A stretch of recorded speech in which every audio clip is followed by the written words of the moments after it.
మొదటగా మన తండ్రి దేవునికి కృతజ్ఞతాస్తుతులు చెల్లిస్తున్నానండి. హాజరైనటువంటి నా తోటి సహోదరులకు, సోదరీమణులందరికీ నా వందనాలు తెలియజేస్తున్నానండి. ఈరోజు మనం విఫలమైన వృద్ధ తండ్రులు అనే మంచి పాఠాన్ని నేర్చుకుందామండి. విఫలమైన వృద్ధ తండ్రులు. ఈ భూమి మీద ఉన్న బాధ్యత గల ప్రతి తండ్రికి చాలా అవసరమైనటువంటి పాఠం అండి ఇది. కాబట్టి మనందరం కూడా చాలా శ్రద్ధగా ఈ పాఠాన్ని నేర్చుకోవడానికి ప్రయత్నం చేద్దామండి. కుటుంబ వ్యవస్థను ఏర్పాటు చేసింది దేవుడే. కుటుంబ వ్యవస్థను ఏర్పాటు చేయడమే కాకుండా ఆ కుటుంబంలో ఉన్న ప్రతి వ్యక్తికి కూడా దేవుడు కొన్ని బాధ్యతలను ఇచ్చినట్లుగా మనం దేవుని యొక్క గ్రంథంలో మనం చూస్తామండి. తల్లికి బాధ్యతలు ఉన్నాయి, తండ్రికి బాధ్యతలు ఉన్నాయి, పిల్లలకి బాధ్యతలు ఉన్నాయి. ఈరోజు మనం ఆ తండ్రి యొక్క బాధ్యతలు ఏంటో మనం ఆలోచించేద్దాం. ఎందుకంటే కుటుంబానికి నాయకుడు ఎవరు అంటే, కుటుంబంలో గొప్ప వ్యక్తి ఎవరు అంటే తండ్రి లేక భర్త అండి. కుటుంబాన్ని నడిపించే నాయకుడు ఎవరమ్మా? యజమాని ఎవరు కుటుంబానికి అంటే? పెద్ద ఎవరు అంటే తండ్రి లేక భర్తని నాయకుడిగా మనం చూస్తూ ఉంటామండి. ఈరోజు లోకంలో వాళ్ళు కూడా కొన్ని బాధ్యతలు తండ్రికి ఉన్నాయని చెప్తుంటారు. ఏం చెప్తారండి? తండ్రి యొక్క బాధ్యతలు ఏంటంటే లోకం అంటారు ఉద్యోగం పురుష లక్షణం అంటారండి. తండ్రి ఏం చేయాలి? ఉద్యోగం సంపాదించాలి, డబ్బు సంపాదించాలి, 4 రాళ్ళు వెనకేయాలి, బంగారం కొనాలి, ఇల్లు కట్టాలి, పిల్లలు బాగా చదివించాలి, పిల్లలకి తగిన వయసులో పెళ్లి చేయాలి, మనవరాలనే సంపాదించే వాళ్ళతో ఆడుకోవాలి. అప్పుడు ఆ తండ్రి సక్సెస్ఫుల్ ఫాదర్ అని ఆ లోకంలో వాళ్ళు చెప్తూ ఉంటారండి. ఫాదర్స్ డే రోజు పిల్లలు వచ్చి తల్లిదండ్రులు తండ్రి కాళ్ళ మీద పడిపోయినప్పుడు, లేకపోతే తండ్రికి ఏదో దండ వేసినప్పుడు, ఏదో ఒక బొకే ఇచ్చినప్పుడు, ఒక గ్రీటింగ్ చెప్పినప్పుడు ఆ తల్లిదండ్రులు అనుకుంటారు, అబ్బా నేను సక్సెస్ అయిపోయాను, ఇంకా తండ్రిగా పాస్ అయిపోయాను అనుకుంటూ ఉంటారు. కానీ ఒక తండ్రి బాధ్యతలు అంతే కాదండి. అవే కాదు, అవి చెయ్యాలి. వాటికంటే ముఖ్యం, ఒకవేళ అవేమైనా చేయలేకపోయినా ఏం ప్రాబ్లం లేదు. డబ్బు సంపాదించలేకపోయినా, ఇల్లు కట్టలేకపోయినా ఏమండి పెద్ద సమస్య కాదు. అందులో లోపాలు వస్తే రావచ్చు, కానీ మనం సంపాదించకపోతే మన పిల్లలైనా సంపాదించుకుంటారు. కానీ ఖచ్చితంగా దేవుడు అప్పగించిన ఆజ్ఞను మాత్రం పాటించి తీరాలండి. తండ్రికి దేవుడిచ్చినటువంటి ఆజ్ఞ ఏంటి అనేది మనం ఒకసారి చూద్దామండి. ద్వితీయోపదేశ కాండము 6వ అధ్యాయంలో 6వ వచనం నుంచి మనం చదువుకున్నట్లయితే, ద్వితీయోపదేశ కాండము 6వ అధ్యాయము 6వ వచనంలో, నేడు నేను నీకు ఆజ్ఞాపించు ఈ మాటలు నీ హృదయములో ఉండవలెను. నీవు నీ కుమారులకు వాటిని అభ్యసింపజేసి నీ ఇంట కూర్చుండినప్పుడు, త్రోవను నడిచినప్పుడును, పండుకొనున్నప్పుడును, లేచినప్పుడును వాటిని గురించి మాట్లాడవలను. సూచనగా వాటిని నీ చేతికి కట్టుకొనవలను. అవి నీ కన్నుల నడుమ బాసికముల వలె ఉండవలను. నీ ఇంటి ద్వారబంధముల మీద, నీ గౌనుల మీదను వాటిని వ్రాయవలను అన్నాడు. తండ్రికి దేవుడు ఇచ్చినటువంటి ఆజ్ఞ అండి ఇది, విధి, కర్తవ్యం. తండ్రి నెరవేర్చవలసిన కర్తవ్యం ఏంటి? తండ్రి నెరవేర్చవలసిన కర్తవ్యం ఇక్కడ, నేడు నేను నీకు ఆజ్ఞాపించు ఈ మాటలు నీ హృదయంలో ఉండవలను.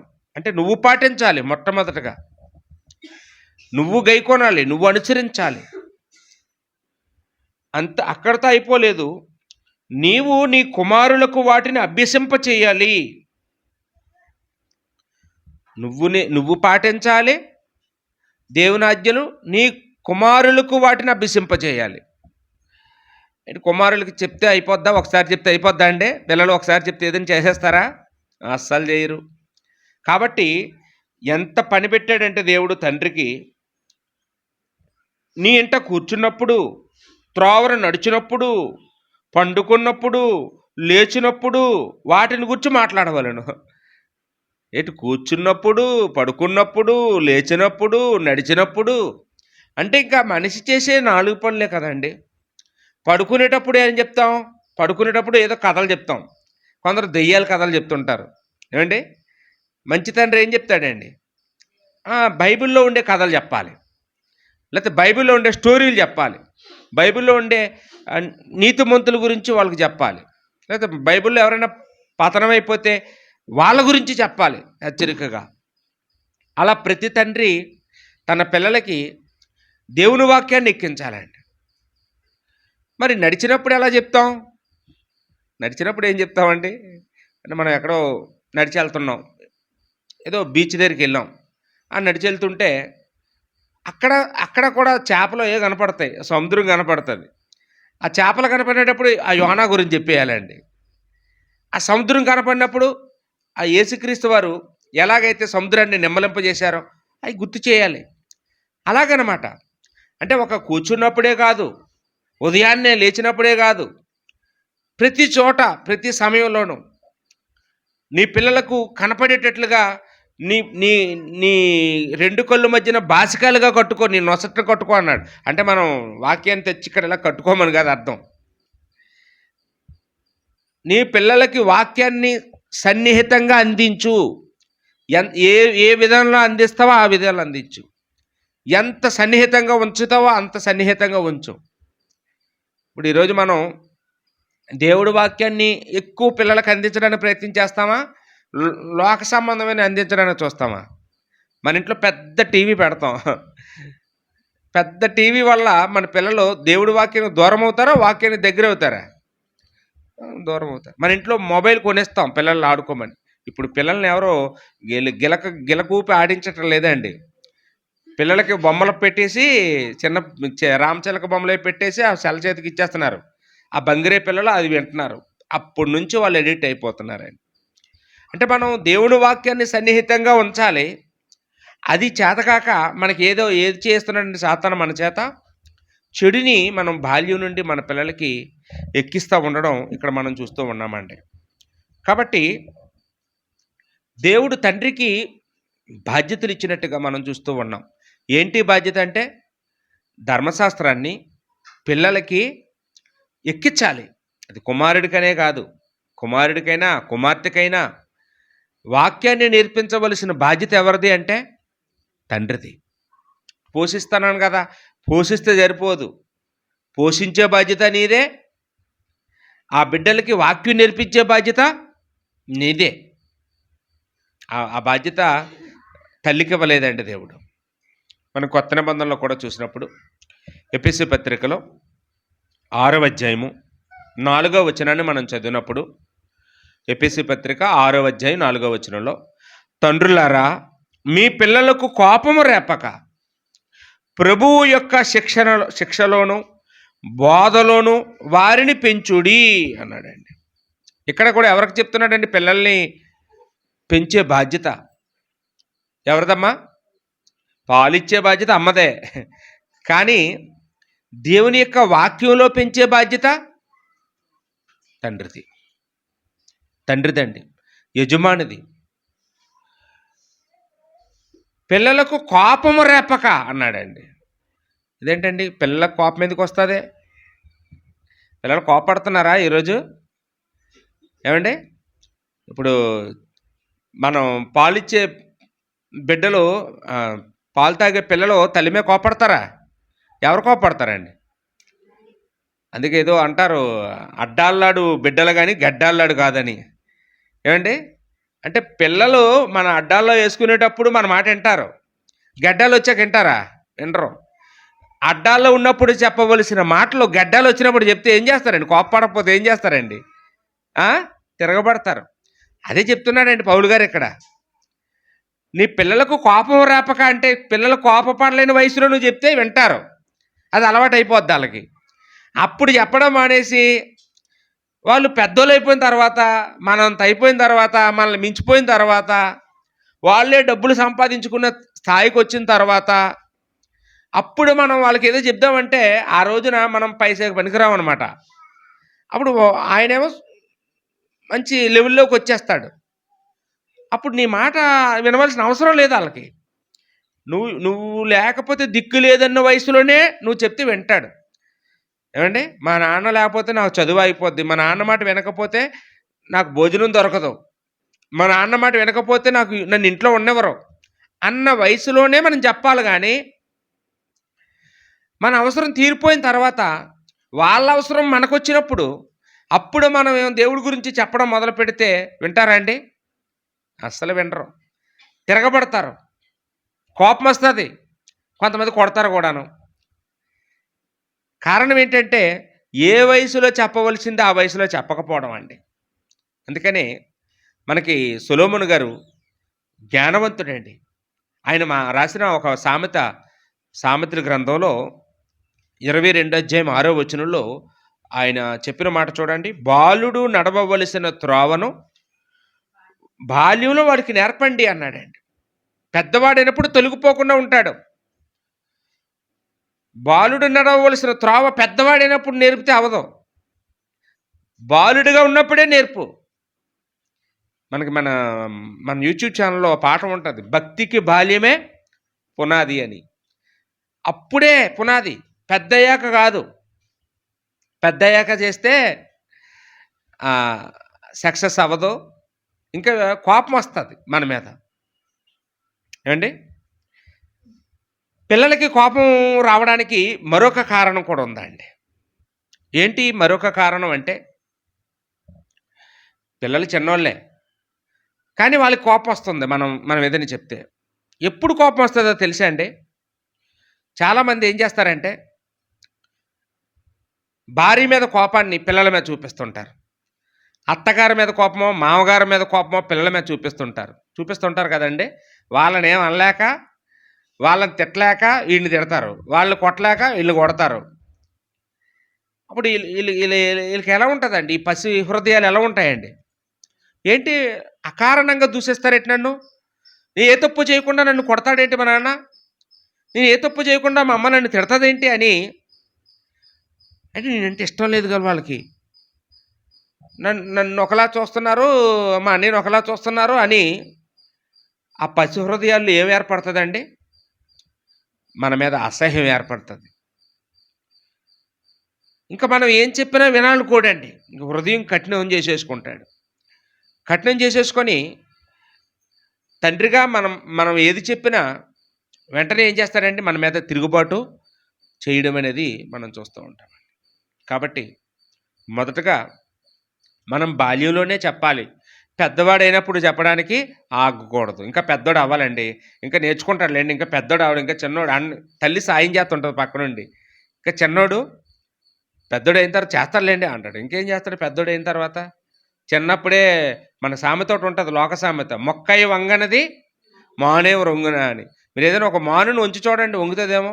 అదే మొక్కప్పుడైతే మీరు ఎటు కావాలంటే అటు దాన్ని వంచుకోవచ్చు. మొక్కప్పుడే వంచాలి.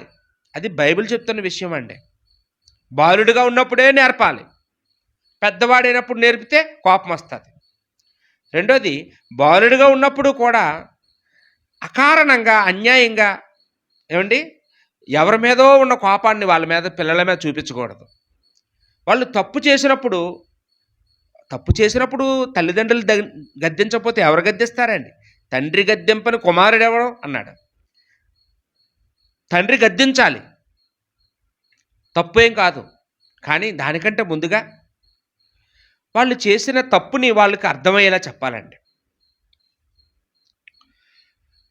నాన్న నువ్వు ఈరోజు చూడకూడనిది చూసావు నాయన. ఈరోజు నువ్వు వెళ్ళకూడని చోటుకి వెళ్ళావు. ఈరోజు నువ్వు చేయకూడని పనులు చేశావు. దీనివల్ల నీ భవిష్యత్తు ఎంత నాశనం అయిపోద్దో తెలుసా?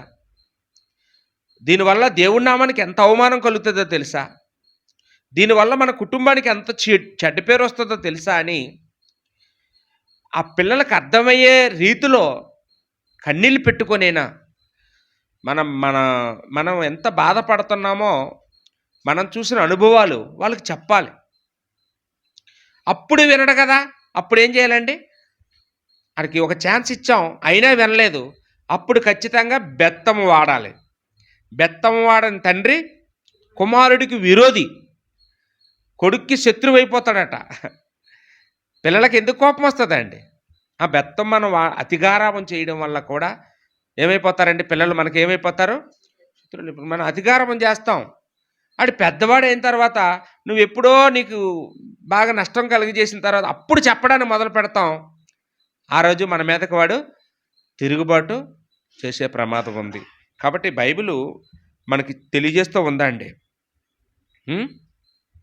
ఈరోజు దేవుడు చెప్పినటువంటి లేదా తండ్రికి దేవుడిచ్చినటువంటి ఈ విధిని, ఈ కర్తవ్యాన్ని ఎంతమంది తండ్రులు నెరవేరుస్తున్నారు? పిల్లలతో ఎంత సమయాన్ని గడుపుతున్నాం ఏమండి? పిల్లలకి దేవుడి వాక్యాన్ని ఎంత ఎక్కిస్తున్నాం? దేవుని వాక్యాన్ని వాళ్ళకి ఎంత సన్నిహితంగా ఉంచుతున్నాం? ఒకసారి ఎవరికి వాళ్ళమో ఆలోచన చేసుకోవాలండి. అందుకని యేసుక్రీస్తు వారు ఒక మంచి మాట చెప్పారండి. మత్తయి సువార్త 16:26లో ఒక మనుషుడు లోకమంతా సంపాదించుకొని తన ప్రాణమును పోగొట్టుకుంటే అతనికి ఏమి ప్రయోజనం అన్నారు ఆయన. అంటే ఆ మాటలో అంత సంపాదించుకొని ప్రాణం పోతే ఉపయోగం ఏముంది? ఏమైనా తిన్నాడా? ఏమైనా అనుభవించాడా? ఏమైనా ఆనందించాడా? ఏమైనా సంతోషించాడా? అంటే ఏమీ ఉండదు. అన్నీ సెట్ చేసుకున్నాడు, తెచ్చాడు. అతను ఎంత దౌర్భాగ్యుడో ఏమండి? లోకమంతా సంపాదించుకొని కొడుకును పోగొట్టుకుంటే, కూతురిని దూరం చేసుకుంటే, కూతురు హృదయంలో స్థానం కోల్పోతే, కొడుకు హృదయంలో స్థానం కోల్పోతే, లేదా భార్య హృదయంలో స్థానం కోల్పోతే అంతే దురదృష్టవంతుడండి, అంతే దురదృష్టవంతుడు. కాబట్టి మనం బయట సక్సెస్ఫుల్ అయిపోతే సరిపోదు, ఇంట్లో కూడా సక్సెస్ అవ్వాలి. మన పెద్దలు అదే అంటారండి. మనము ఒక సామెత ఉంటుంది, లోక సామెత. ఏంటమ్మా? ఇంట గెలిచి రచ్చ గెలవండి అని. అంటే మొట్టమొదట మనం గెలవాల్సింది ఇంటినండి. తండ్రి మాట ఆ పిల్లలు వినాలంటే ముందు భార్య వినాలి. ఏమండి? భార్య వినాలి. భార్య ఎదురు తిరిగితే పిల్లలు చూస్తారు. పిల్లలు ఏం చేస్తారండి? వాళ్ళు అదే నేర్చుకుంటారు, వాళ్ళు అదే సమాధానం చెప్తారా అండి. కాబట్టి పిల్లలకు కోపం రేపక అంటే, పిల్లలు కోపపడకుండా ఉండాలంటే ఎవరు సహకరించాలండి? భార్య కూడా సహకరించాలి, భార్య సహకారం ఉండాలి. అలా ఉన్నప్పుడే మనం దేవుని యొక్క ఆజ్ఞను మన కుటుంబంలో నెరవేర్చగలుగుతామండి. అలా కాకుండా ఏదో మనం సమాజంలో ఓ మంచి ఉద్యోగిగా సక్సెస్ అయినంత మాత్రాన, మంచి వ్యాపారస్తుడిగా సక్సెస్ అయినంత మాత్రాన, మంచి వ్యవసాయదారుడిగా సక్సెస్ అయినంత మాత్రాన, ఓ మంచి సేవకుడిగా సక్సెస్ అయినంత మాత్రాన ఏమైనా ఉపయోగం ఉందంటారా? ఇప్పుడు ఎవరో నాలాంటోడు బయటికి వెళ్ళి మంచి లెక్చర్ ఇచ్చేస్తాడు, వాక్యం చాలా బాగా చెప్పారండి అని మొహమ్మే అంటారు. కానీ మన నోట్లో ఏమనుకుంటారండి, మనసులో ఏమనుకుంటారండి? ముందెళ్ళి మీ ఆవిడకి చెప్పుకో అంటారండి, ముందెళ్ళి కొడుకు చెప్పుకో ముందు, తర్వాత మాకు చెబుదు కానీ అనుకుంటారండి.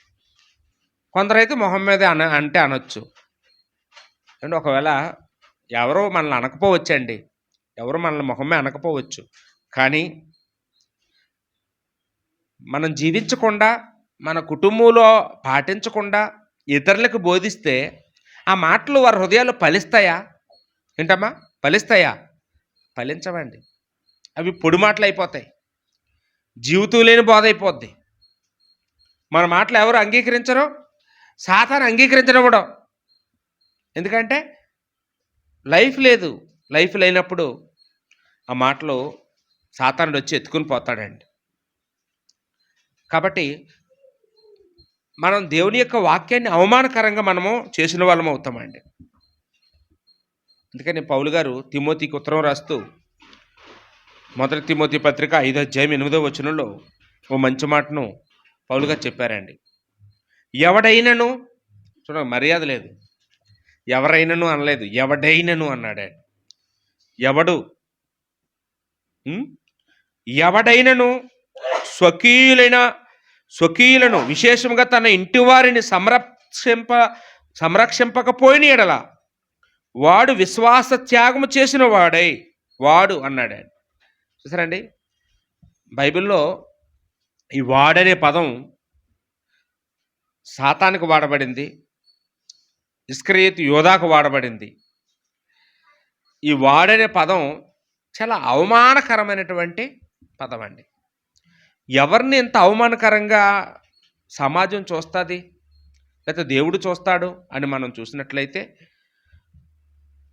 తన ఇంటి వారిని సంరక్షింపకపోయిన ఎడల వాడు విశ్వాస త్యాగము చేసిన వాడై అవిశ్వాసి కన్నా చెడ్డవాడై ఉండును అన్నాడండి. ఇంటి వారిని సంరక్షించలేని వాడట. దేవుడి దృష్టిలో ఎవరండి? విశ్వాస కాదు, పోనీ అవిశ్వాస అసలే కాదు, మరి ఎవరో అవిశ్వాస కంటే చెడ్డోడు. అవిశ్వాస కంటే చెడ్డోడు అంటే అన్యుడి కంటే చెడ్డోడు. బాబోయ్, దేవుని వాక్యం చెప్పినప్పటికీ అన్యుడి కంటే చెడ్డోడు ఎవడు అంటే జీవించకుండా మాట్లాడేవాడు. కాబట్టి అందుకే మీలో అనేకులు బోధకులు కాకండి అన్నాడండి. బోధకులమైన మనకు మరి కఠినమైన తీర్పు ఉందని యాకోబు 3:1 మనం చూస్తామండి. కాబట్టి ఇక్కడ మనం ఏం నేర్చుకున్నామండి ఇంతవరకు? తండ్రికి ఖచ్చితంగా దేవుడు బాధ్యతలు ఇచ్చాడు. ఆ బాధ్యతలను తండ్రి నెరవేర్చి తీరాలండి.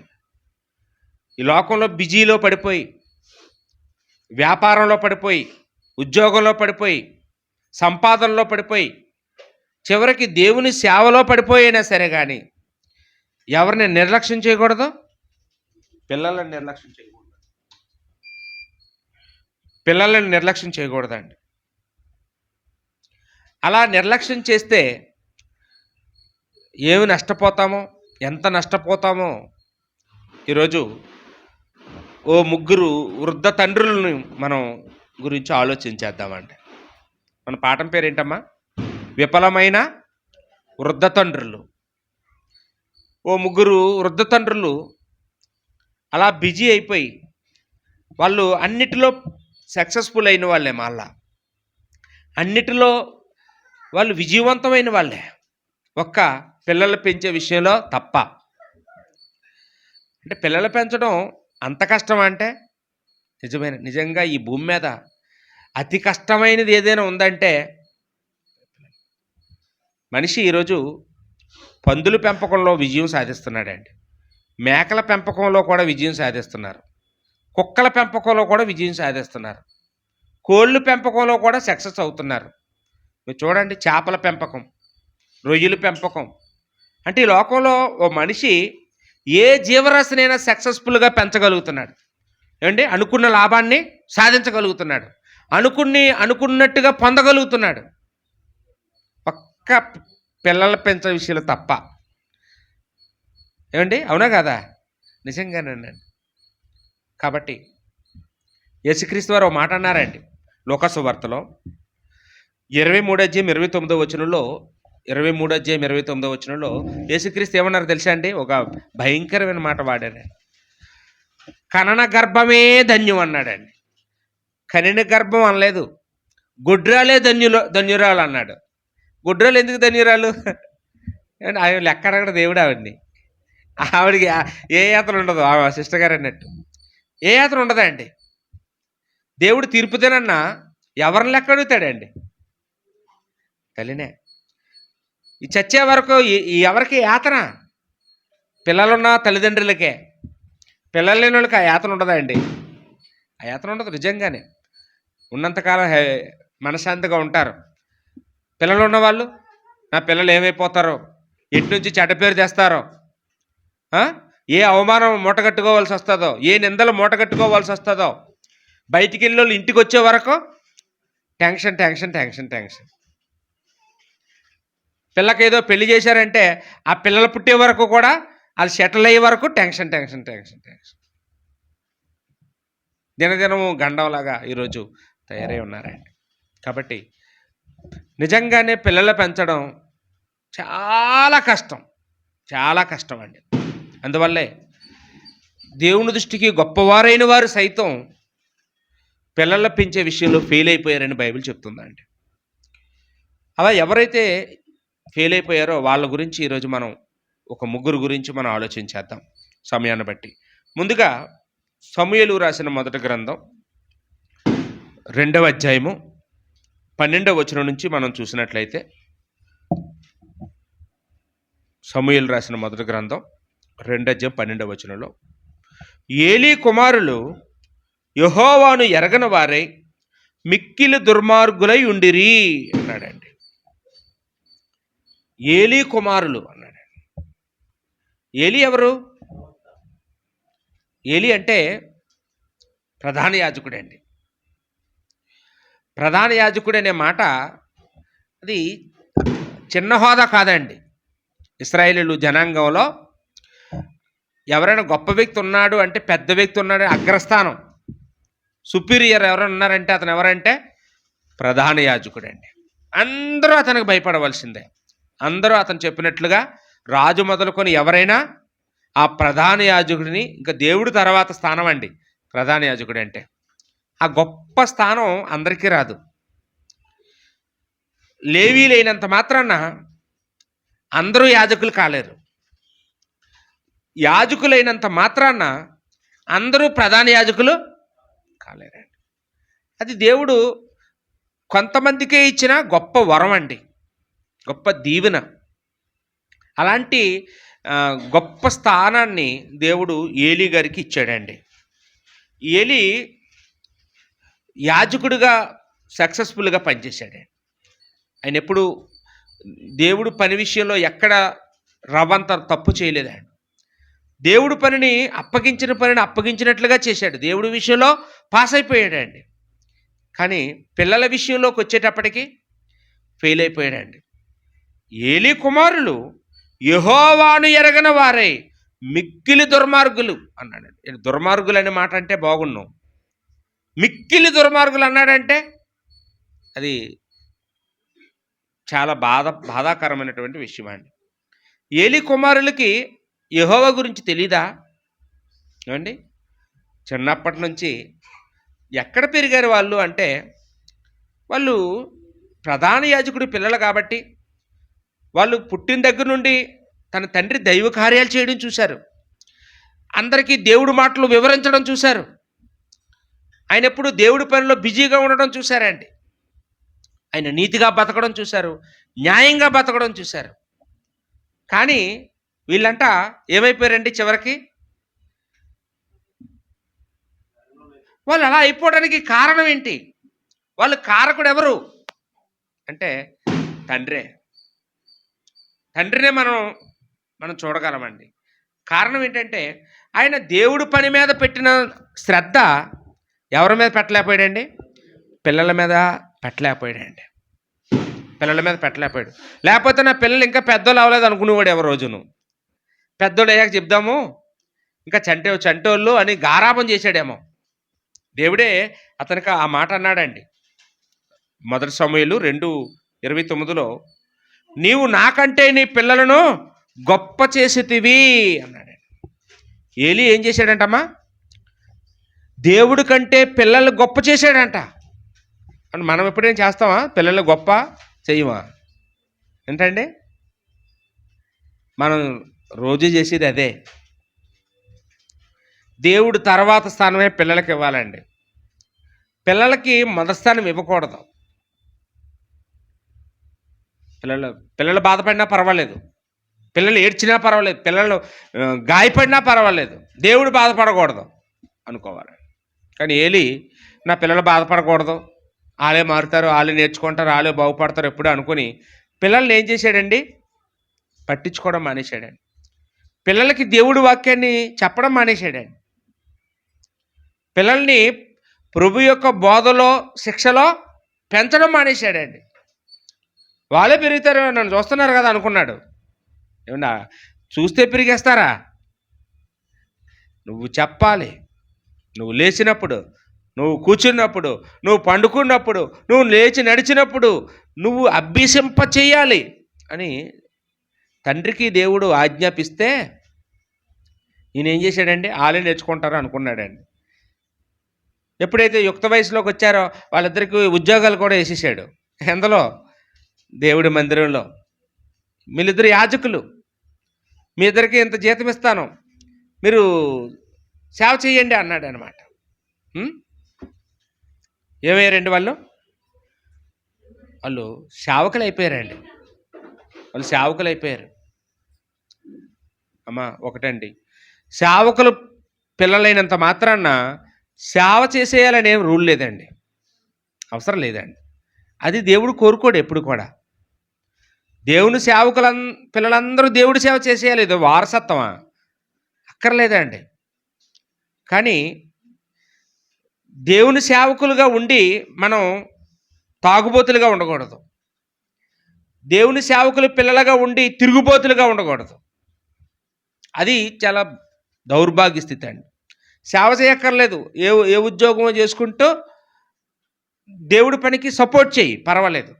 కానీ నేను సేవే చేసేస్తానని నిలబడి దేవుని సేవకులు పిల్లలుగా ఉండి వాళ్ళు తాగుబోతులుగాను, తిరుగుబోతులుగాను, వ్యభిచారులుగాను ఉంటే అది దేవుడికి ఎంతో అవమానం అండి, చాలా అవమానం. ఇక్కడ ఏలీ గారి దగ్గర మనం అది చూస్తామండి. 22వ వచనం చూడండి. సమూయేలు రాసిన మొదటి గ్రంథం 2వ అధ్యాయం. ఏలీ బహువృద్ధుడై అన్నాడండి. అందుకని మన పాఠం పేరు ఏం పెట్టుకున్నామండి? విఫలమైన వృద్ధ తండ్రి. నువ్వు వృద్ధ తండ్రేనా? వృద్ధ తండ్రే, వృద్ధుడైనప్పుడే. ఏలీ 22వ వచనం. ఏలీ బహువృద్ధుడాయను, ఇశ్రాయేలుకు తన కుమారులు చేసిన కార్యములనియు వారు ప్రత్యక్షపు గుడారం యొక్క ద్వారము దగ్గర సేవ చేయుటకు వచ్చిన స్త్రీలతో శయనించుటయును అను మాట చెవిని పడగా వారిని పిలిచి ఇట్లనెను. ఏంటండి? పిల్లలు ఏం చేస్తున్నారు, వాళ్ళు ఎలాంటి ఆలోచనలు కలిగి ఉన్నారు, వాళ్ళ ఇష్టాలేంటి, వాళ్ళు ఎవరితో సహవాసం చేస్తున్నారో, వాళ్ళు ఏం వింటున్నారు, ఏం చూస్తున్నారు, వాళ్ళ సమయాన్ని ఎలా గడుపుతున్నారు అనేది వాళ్ళ గురించి ఎప్పుడైనా ఎంక్వైరీ చేశాడంటే ఎప్పుడు చేయలేదండి. వాళ్ళు పాకం ముదిరిపోయింది, వాళ్ళు పరాకష్టకి వెళ్ళిపోయారు. ఇది అంటారు కదా, చేతులు కాలాక ఆకులు పట్టుకోవడం అని. ఈయన అప్పుడు చేతులు కాలిపోయాయి, కళ్ళు కనపడలేదు, వృద్ధుడైపోయాడు. అప్పుడు పిలిచి గద్దిస్తున్నాడంట. నెల రెండరా మీరిద్దరు ఏదో చేస్తున్నారంట, దేవాలయానికి వచ్చిన వాళ్ళని మీరు మానభంగం చేస్తున్నారంట, మీరు వ్యభిచారం చేస్తున్నారట, వాళ్ళ నైవేద్యాలు తీసుకొస్తే మీరు రూల్ ప్రకారంగా కాకుండా అక్రమంగా మీరు బలవంతంగా వాళ్ళ దగ్గర నైవేద్యం తీసేసుకుంటున్నారంట, నాకు తెలిసింది అని బాధపడుతున్నాడండి. ఆ సమయంలో అంటున్నాడు, ఈ జనుల ముందర మీరు చేసిన చెడ్డ కార్యము నాకు వినబడినవి, ఇలాంటి కార్యములు మీరు ఎందుకు చేయుచున్నారు? నా కుమారులారా, ఎలాగ చేయవద్దు, నాకు వినబడింది మంచిది కాదు. యెహోవా జనులను మీరు చేయుచున్నారు. నరుడికి నరుడు తప్పు చేసిన ఎడల దేవుడు విమర్శించును గాని, ఎవరైనా యెహోవా విషయంలో పాపం చేసిన ఎడల వాని కొరకు ఎవడు విజ్ఞాపన చేయను? మీరే అందరి కోసం విజ్ఞాపన చేయాలి. మీరే పాపం చేస్తే ఇంకా మీకోసం ఎవడరా విజ్ఞాపన చేస్తాడు? మనుషుల విషయంలో చేసిన అపరాధాలకైతే యాజకుడిగా మనం విజ్ఞాపన చేస్తాం. దేవుడితోనే మనం పాపం చేస్తే ఇంకెవరికి విజ్ఞాపన చేయగలం అని చెప్తున్నాడండి. వాళ్ళు వినలేదంట అండి. తండ్రి చెప్పిన మాటను వాళ్ళు వినిపించుకోలేదట. కారణం ఏంటంటే, ఒకటి, తండ్రి వృద్ధుడైపోయాడండి, అతని అవసరం వాళ్ళకి లేదు, అతని భయం వాళ్ళకి లేదు. రెండో కారణం ఏంటంటే, యెహోవా వారిని చంపదలిచి ఉండెను. దేవుడు అతను మారు మనసు పొందే అవకాశం ఇంక వాళ్ళకి ఇవ్వలేదండి. వాళ్ళ హృదయాన్ని కఠినించేసాడు. వాళ్ళు చంపదలుచుకున్నాడంట దేవుడు. అయితే యెహోవా వారిని చంపదలిచి ఉండెను గనుక వారు తమ తండ్రి యొక్క మొర్రను వినకపోయిరి. ఎప్పుడైనా సరేనండి మనం కొంతమంది పిల్లలు తల్లిదండ్రులు చెప్పినప్పుడు వినరండి. వినరు అంటే అర్థం ఏంటండి? వాళ్ళు హఠాత్తుగా చనిపోతారండి. ఇంక అంతే. వాళ్ళు యవ్వన కాలంలో చనిపోతారు. కారణం ఏంటంటే ఇంక తల్లిదండ్రుల మాట వినకపోతే దేవుడి మాట వినలేనట్టే. ఇంకా వినలేని వ్యక్తికి ఆయుష్ ఉండదండి. ఎవరికి దీర్ఘాయుష్షు. తల్లిదండ్రుల మాట విన్న వాళ్ళకే దీర్ఘాయుష్షు. తల్లిదండ్రులు ఎదిరిస్తే వాళ్ళకి దీర్ఘాయుష్షు ఉండదండి. వీళ్ళు చనిపోతారన్నాడు. ఇది అక్షరాలా జరిగిందండి. చూడండి, మనం 31వ వచనంలో చూస్తే అదే అధ్యాయంలో దేవుడు వాళ్ళకి శాపాలు పెట్టాడు. ఆలకించుము, రాగల దినములలో నీ బలమును నీ పితరుల ఇంటి బలమును నేను తక్కువ చేతును. నీ ఇంట ముసలివాడు ఒకడును లేకపోవును. యెహోవా ఇశ్రాయేలుకు చేయదలిచిన మేలు విషయంలో నా నివాస స్థలమునకు అపాయం కలుగగా నీవు చూతువు. ఎప్పటికిని నీ ఇంట ముసలివాడు ఉండడు. అంటే అందరు యవ్వన కాలంలోనే చనిపోతూ ఉంటారు.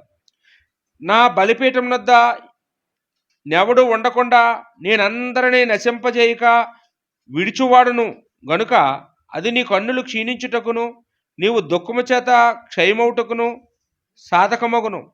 నీ సంతానపు వారందరూ వయక్కాలమందు మరణమగుదురు. అంటే యవ్వన కాలంలో చనిపోతారు. నీ ఇద్దరు కుమారులైన ఓప్నీకిని పీనహాసుకును సంభవించును. నేను చెప్పిన దానికి నీకు సూచనగా ఉండెను. ఒక్కనాటి ఎందే వారిద్దరూ మరణమవుదురు. ఏమండి, దేవుడు చెప్పేశాడు కదండి, చెప్పేశాడండి. ఒకే రోజు నీ పిల్లలిద్దరు చనిపోతారు, ఇదే నీ సూచన అన్నాడు. చెప్పినట్లుగానే ఫిలిస్తీయులు దండెత్తి వచ్చారు. ఈ పిల్లలిద్దరూ ఏం చేశారంటే, ఇలా కాదు, వాళ్ళతో మనం జయించాలంటే మనం దేవుడు మందసాన్ని తీసుకెళ్ళిపోతాం యుద్ధానికి, అప్పుడు దేవుడు మనకి సాయం చేస్తాడు అనుకున్నారు. నిజమే అది. కానీ వీళ్ళు నీతిగా బ్రతికితే దేవుడు మందసం వాళ్ళు వెనకాతలు వచ్చినందుకు విజయం వీళ్ళది, అవును. కానీ వీళ్ళేమో చేసినవన్నీ పాపాలు చేసి దేవుడి మందసాన్ని వాళ్ళకు కూడా తీసుకెళ్తే దేవుడు ఏమవుతాడండి? ఇంకా ఉగ్రుడైపోతాడండి. వాళ్ళిద్దరూ మందసం ముందు నడుస్తుంటే దేవుడికి ఏమొస్తుందండి? రౌద్రుడైపోతాడండి, కోపమైపోతాడండి, అసహించుకుంటాడు.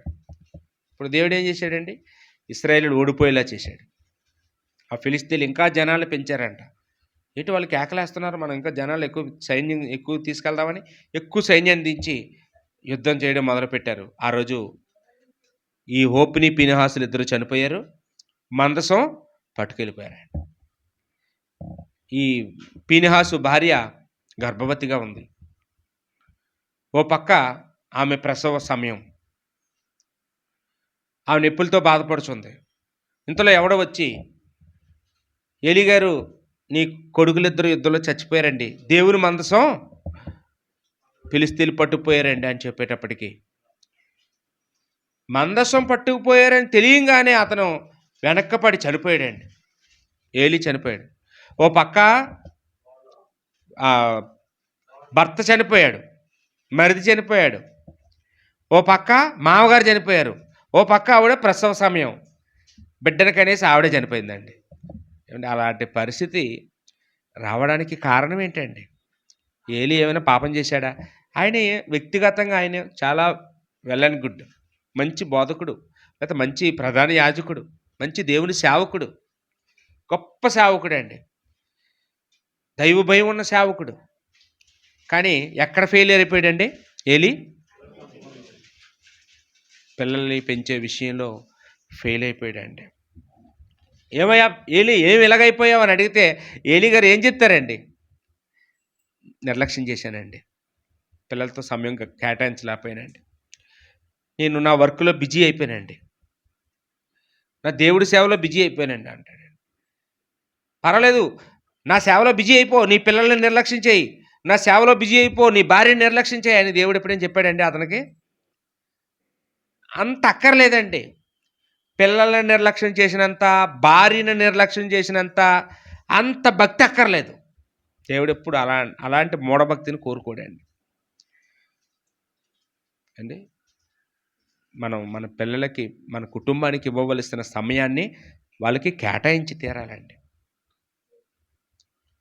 ఫస్ట్ మన ఫ్యామిలీ, తర్వాతే దేనికైనా మన అవకాశాలు ఇవ్వాలండి. ఇక్కడ ఏలీ యొక్క జీవితాన్ని మనం ఇక్కడ నేర్చుకుంటూ ఉన్నామండి. ఇంకా రెండోదిగా మనం చూసినప్పుడు సమూయేలు కనపడతాడండి.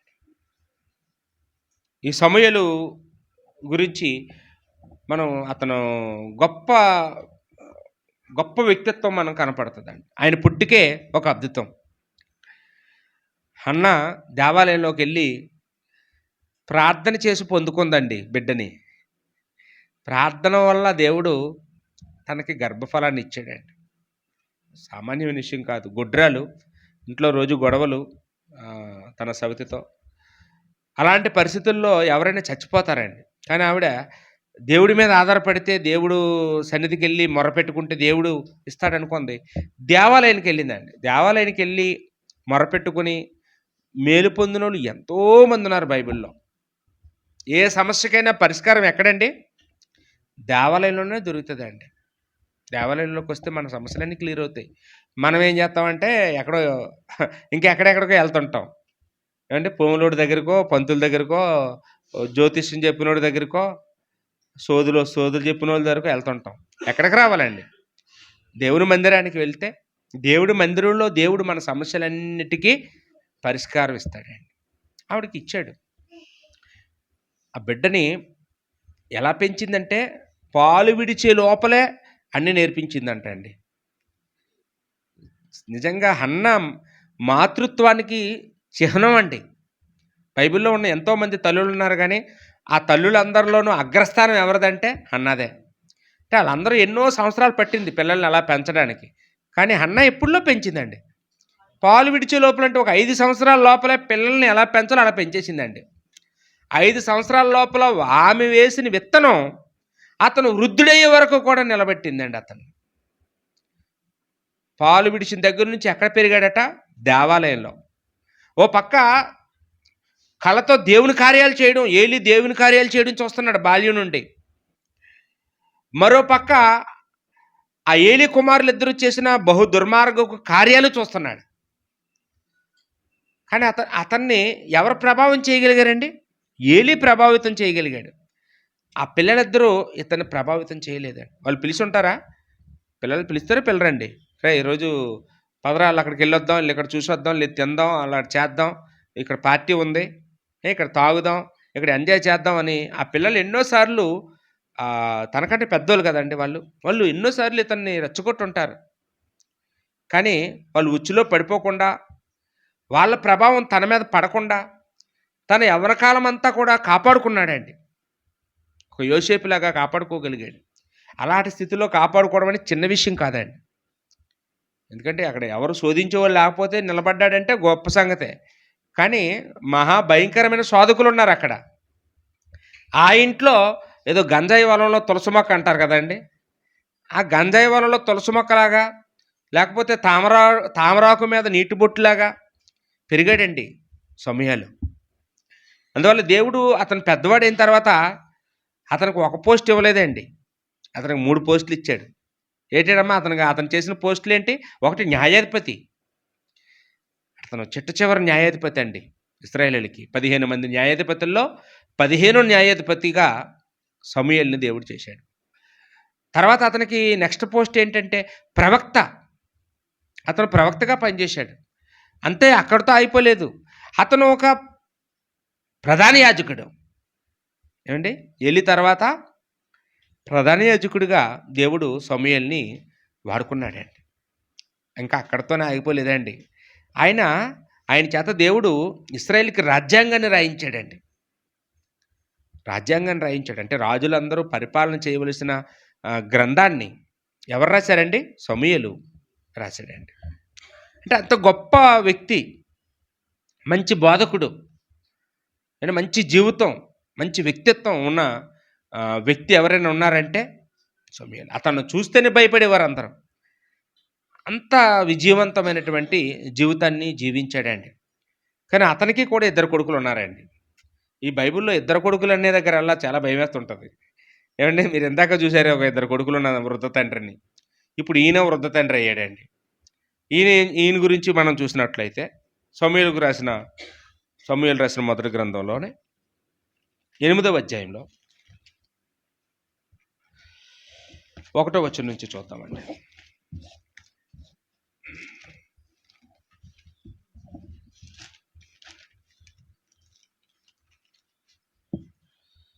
సమూయేలు వృద్ధుడైనప్పుడు తన కుమారులను ఇశ్రాయేలు మీద న్యాయాధిపతులుగా నియమించెను. ఈయన కూడా ఏం చేశాడంటే వంశపారవృత్తులాగా కొడుకులిద్దరిని ఏం చేశాడంటే తన తర్వాత వాళ్ళే న్యాయాధిపతులుగా ఉండాలని వాళ్ళిద్దరిని కూడా న్యాయాధిపతులు చేసేసాడంట అండి. అతని జ్యేష్ఠ కుమారుని పేరు యోవేలు, రెండవ వాని పేరు అబీయా. వీరు బెహెర్షెబాలో న్యాయాధిపతులుగా ఉండిరి. అయితే లోపం చెప్తున్నారండి ఇక్కడ. అతని కుమారులు అతని ప్రవర్తనను అనుసరింపక ధనాపేక్షకులై లంచములు పుచ్చుకొని న్యాయమును త్రిప్పివేయగా. దేవుడు అన్ని కాలాల్లో కోరుకునేది ఏంటంటే నీతి, న్యాయం. కానీ వీళ్ళు ఏం చేసేవారంటే లంచాలు తీసుకొని న్యాయాన్ని అన్యాయంగా తిప్పేసేవారంటండి. ఎవరు డబ్బులు ముందుగా పట్టుకొచ్చేది అలమాటే. ఇప్పుడు చూడండి, ఇప్పుడు అదే కదా జరుగుతుంది. మనమే కొట్టేసి పోలీస్ స్టేషన్కి వెళ్ళి మనమే డబ్బు కట్టేస్తే మన మాటే. ఎవరు ఎక్కువ డబ్బు ఖర్చు పెడతా. మరి ఈరోజు మనం మర్డర్లు చేసిన వాళ్ళు కూడా రోడ్డు మీద తిరుగుతున్నారు చక్కగాను. ఎలా తిరుగుతున్నారు ఏమండి? గంజాయి అమ్ముతూ పట్టుబడిన వాళ్ళు కూడా చక్కగా రోడ్లో తిరుగుతున్నారు. ఎలా తిరుగుతున్నారండి? డబ్బు కట్టేస్తే వదిలేస్తున్నారండి. కొంతమంది పేదోళ్ళు ఏ తప్పు చేయకుండానే వాళ్ళు ఇరుక్కుంటారు. ఆ ఇరుక్కున్నా కానీ వాళ్ళ నిర్దోషత్వాన్ని నిరూపించుకోలేక ఆ జైలులో మగ్గిపోతుంటారు. మనం అనుకుంటాం జైలుకి వెళ్ళాడంటే వాళ్ళందరూ పెద్ద తప్పు చేశారండి. తప్పు చేసిన వాళ్ళు బయట ఉంటారు. ఆ అమాయకులు అక్కడ నిలబడిన పాపానికి లేకపోతే ఆ దగ్గరలో ఉన్న పాపానికి వాళ్ళు తీసుకెళ్ళి లోపలాడేస్తారండి. ఆ అమాయకుల మీద రుద్దేస్తారు ఆ నేరాలన్నీ. 100 తప్పులు ఒక్క తప్పు మీద మోపేస్తారు. చాలామంది అలా ఉంటుంటారండి. వీళ్ళు మాత్రం అలాంటి వాళ్ళేం కాదండి. వీళ్ళు మంచి తండ్రికి జన్మించిన పిల్లలు. కానీ వీళ్ళు ఎలా పెరిగారంటే అండి న్యాయాధిపతులు, న్యాయం చెప్పవలసిన వాళ్ళు, జడ్జిలు అండి అన్నమాట. న్యాయాధిపతులు అంటే ఎవరమ్మా? వీళ్ళిద్దరు జడ్జి గారులు. పిల్లలు జడ్జిలు చేసాడంటే ఆయన నేను సక్సెస్ఫుల్ అయిపోయాను అనుకోని ఉంటాడు ఆయన. కానీ ఎప్పుడు బయటికి వెళ్ళి మా పిల్లలు అలాంటి వాళ్ళని ఎవరిని ఎంక్వైరీ చేయలేదండి. మన పిల్లలు స్కూల్లో జాయిన్ చేస్తే మా పిల్లలు బాగా చదువుతున్నారండి అని వెళ్ళి టీచర్ని అడుగుతామా? అడగమా? మా పిల్లలకి ఎన్ని మార్కులు వేస్తున్నారండి, ఏంటి, ఎలా రాశారండి ఎగ్జాము అని అడుగుతామా? ఎందుకంటే మన పిల్లల మీద బాధ్యత ఉంది. మరి పిల్లలు ఎలాంటి వాళ్ళు అడగాలా? అందరినీ వద్దా? అవి అడగం. మన పిల్లల గురించి ఒకళ్ళు ఎవరైనా చెప్పారనుకోండి, మా పిల్లల గురించి అలా అంటావా, మా పిల్లలు ఎవరిని చూసి ఎవరు అనుకుంటున్నావా నువ్వు అని ఆ చెప్పిన వాళ్ళ మీద గొడవాడతాం. మీ అబ్బాయి అక్కడ సిగరెట్ కాలుతున్నాడు అన్నారు అనుకోండి ఎవరైనా, చిచ్చిచి మా వాడు అలాంటి కాదండి అని వాళ్ళ ఇంటి మీదకి వెళ్ళి ఆ గొడవలు ఆడతామండి. అని ఈయన ఏం చేశాడంటే సమూయేలు, ఈయన కూడా వర్క్ బిజీ. ఈరోజు రామాలో దేవుడి పని చేయాలి, ఇవాళ గిల్గాలులో దేవుడి పని చేయాలి, ఇవాళ బెహెర్షెబాలో దేవుడి పని చేయాలని 24 గంటలు అక్కడ బలి ఇవ్వాలి, ఇక్కడేమో ఇది చేయాలి, అక్కడ అది చేయాలి, ఇక్కడ పండగ, ఇక్కడ అది చేయాలి, ఇక్కడ ఈ పని ఉంది, అక్కడ ఆ పని ఉంది అనుకుని దేవుడి సేవలో బిజీ అయిపోయాడండి ఆయన. దేవుడి పని 100% న్యాయం చేశాడు. కానీ ఇద్దరు కొడుకుల్ని ఏం చేశాడండి? నిర్లక్ష్యం చేశాడండి, వదిలేశాడు. తీరా ఒకరోజు తెలిసింది వాళ్ళిద్దరూ ఎలాంటి వాళ్ళని. వాళ్ళిద్దరూ కూడా లంచగొండులు, ధనాపేక్షకులు. ఇందాక ఏలీ కుమారుల గురించి చూసాం. వాళ్ళు తిండిపోతులు, వాళ్ళు వ్యభిచారులు, వాళ్ళు అయిపోయారండి. ఇక్కడ చూస్తే వీళ్ళు ఎవరండి? లంచగొండులు, ధనాపేక్ష. డబ్బు పిచ్చి పట్టేసింది వీళ్ళకి, డబ్బు పిచ్చి పట్టేసిందండి. అప్పుడు ఏమైందండి? ఇప్పుడు వచ్చేసారట అండి 4వ వచనంలో, ఇశ్రాయేలు పెద్దలందరూ కూడి రామాలో సమూయేలు నొద్దకు వచ్చి, చిత్తగించుము, నీవు వృద్ధుడువు, నీ కుమారులు నీ ప్రవర్తన వంటి ప్రవర్తన గలవారు కారు. ఏంటంటే వాళ్ళ గురించి ప్రజల సమాజం చెప్తున్న సాక్ష్యం ఏంటంటే, నీ పిల్లలిద్దరూ నీలాంటి ప్రవర్తన గలవారు కాదయ్యా సమూయేలు అంటున్నారు. గుండాయి చచ్చిపోవాలండి అసలు ఆ మాటకి. ఉండాక చచ్చిపోవాలి. ఈరోజు కొంతమంది సిగ్గు లేకుండా చెప్తుంటారు, నా పిల్లలు నా మాట వినరండి, నా నా పిల్లలు నాతో మాట్లాడరండి అని. నిజంగా ఆ మాట మాట్లాడేటప్పుడు అంటే అంతకంటే చావడం మంచిదండి. మన పిల్లలు మన మాట వినకపోతే ఎవరి మాట వింటారు? ఏమండి, మన పిల్లలు మనకు లోబడకపోతే ఎవరికి లోబడతారు? మనం ఫెయిల్ అయ్యామండి. మనం ఫెయిల్ అయ్యామండి. మన పిల్లలు మన మాట విని తీరాలి, అంతే. ఇంకో ఆప్షన్ లేదండి దానికి. ఇక్కడ సమూయేలు పరిస్థితి అలాంటిదే. ఏంటి, నా పిల్లలిద్దరూ న్యాయాధిపతులుగా నియమించాను కదా, నా బాధ్యత అయిపోయింది అనుకున్నాను. అయితే నెరవేర్చవలసిన బాధ్యత వేరే ఉందా? నా పిల్లలకి నేను దేవుడి వాక్యాన్ని నేర్పాలా, చిన్నప్పుడు బాల్యంలో నేర్పాలా? నా పిల్లలు సండే స్కూల్కి పంపించాలన్నమాట. నేను పంపించలేదే. నా పిల్లలకి రోజు కొంత సమయం కేటాయించి కుటుంబ ప్రార్థన చేయాలన్నమాట, వాళ్ళకి అలవాటు చేయాలన్నమాట. నా పిల్లలకి బైబిల్ చదివించాలన్నమాట వాళ్ళ చేత. నా పిల్లల చేత దగ్గరుండి దేవుని పాటలు పాడించాలన్నమాట. నేను దేవుడి గురించి నా పిల్లలకి బుర్రకి ఎంత ఎక్కించాలో అంత ఎక్కించాలన్నమాట. అయ్యో, ఎంత దౌర్భాగ్యం! నేను అన్నీ చేశాను కానీ నా పిల్లల్ని వదిలేశాను. వాళ్ళే పెరుగుతారులే అనుకున్నాను. నేను గొప్ప తండ్రిని కదా, నన్ను చూసి వాళ్ళు మారిపోతారు అనుకున్నాను. అందుకే మారలేదా వాళ్ళు, అందుకే ఫెయిల్ అయిపోయారని ఆయన పడే బాధన ఏమండి, ఆయన ఆనందంగా ఉంటాడండి? చెప్పండి. సమాజం అందరూ అతను లేచి నిలబడతారు, గౌరవిస్తారు. ఇంటికెళ్ళి పిల్లల ముఖం చూస్తే ఎలా ఉంటుందండి? చిచ్చి, ఇలాంటి పిల్లలు పుట్టేకండి చచ్చిపోవడం మంచిది. ఇలాంటి పిల్లలు ఎందుకు కన్నాను? ఈ పిల్లలు పుట్టకుండా, పిల్లలు లేకుండా ఉన్నా బాగున్నాం, గొడ్రాంటరుగా ఉన్నా బాగున్నాం అని ఎంత బాధపడి ఉంటాడో సమూయేలు గారు. అవన్నీ మాటలు ఇక్కడ రాయబడలేదండి. మాటలు లేవు, సమూయేలు గారికి మాటలు లేవండి. ఆ ప్రజలందరూ వచ్చి ఎందుకు వచ్చారట ఎంతకినే వాళ్ళు? గనుక సకల జనుల మర్యాద చొప్పున మాకు ఒక రాజును నియమించుము, అతడు మాకు న్యాయం తీర్చునని అతనితో చెప్పిరి.